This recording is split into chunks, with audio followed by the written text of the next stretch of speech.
Que maravilla. Que maravilla. 7:10 da tarde. Mirade que pregunta nos xurdiu hoxe na redacción é se os xemelgos son idénticos 100%. Igual 100% non, pero preto deben de andarlle porque, mirade, a veces é que se coordinan, teñen unha conexión tal que é, vamos, impresionante. E por que nos xurdiu esta pregunta na redacción? Pois a raíz dun vídeo de dúas irmás xemelgas. Vaya documento, Que cuidadiño, que a resposta que lle fan a un xornalista é tan coordinada, tan combinada, que parece que están preparando un dueto. Mirade. And he goes, run, he's got a gun. And our heart started to pound and I said, oh, Mum, where's Mum? Are you all right? Mi madriña querida, Piche, espectacular. Ai, parece que teñen un director de orquestra detrás. A verdade é que o documento é único. E non o que quixemos facer aquí na Hora Galega é comprobar se esa conexión especial que teñen os xemelgos e as xemelgas é certa, é de verdade. E para iso fomos á Estrada para poñela a proba con Sonia e con Raquel, que son dúas xemelgas de 39 anos coas que estivo o noso compañeiro Emilio.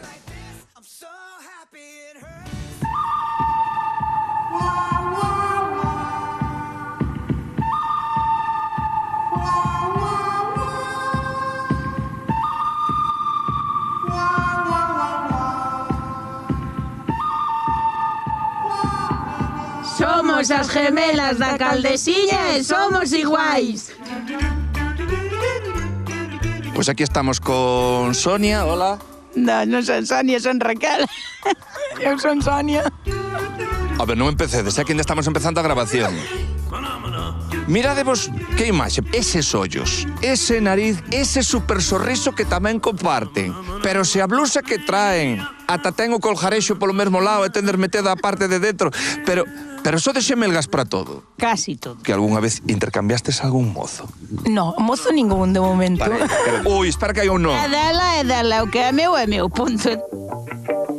Xa vin ao principio que cando vos puxastes a falar e vos botastes ao micro, as dúas dicíades o mesmo, no mesmo tono, ca mesma geada, e lembrastesme estas mulleres australianas. Atendede o vídeo. He was up there with our mum and he went up there. Falan ao mesmo tempo.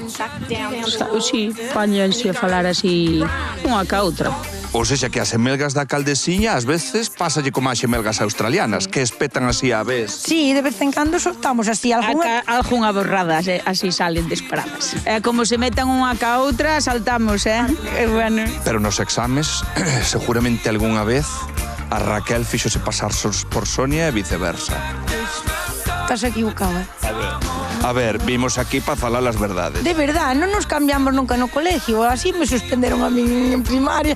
De un cuarto de primaria e depois na ESO pilloume. E todo volveu a como estaba antes. Sí. Volveu ao rejo. Saludos, profes. Outra maneira de ser xemelgas 3.0 é que agora as tatuaxes... Si, xa están aí postas. Pero Raquel leva no brazo esquerdo e Sonia leva no brazo dereito. Eu son diestra. Eu son zurda. O sea, empezamos a rascar. Bueno, algunha diferencia si hai, Sí, sí que hai algunha diferencia. Comeza a esta hora o concurso das xemelgas. Dicídeme o primeiro nome que se vos veña a cabeza dun ou dunha cantante. Bisbal. O nome dunha cor. Verde. Dunha comida. Tortilla. Sempre se di que cunha mirada e cun sorriso, que iso non vos falta ninguna das dúas, que se entenden as persoas xemelgas. E dame a min que aquí esa conexión é difícil de cortar. Sí, no. Aquí cunha mirada xa dicimos todo.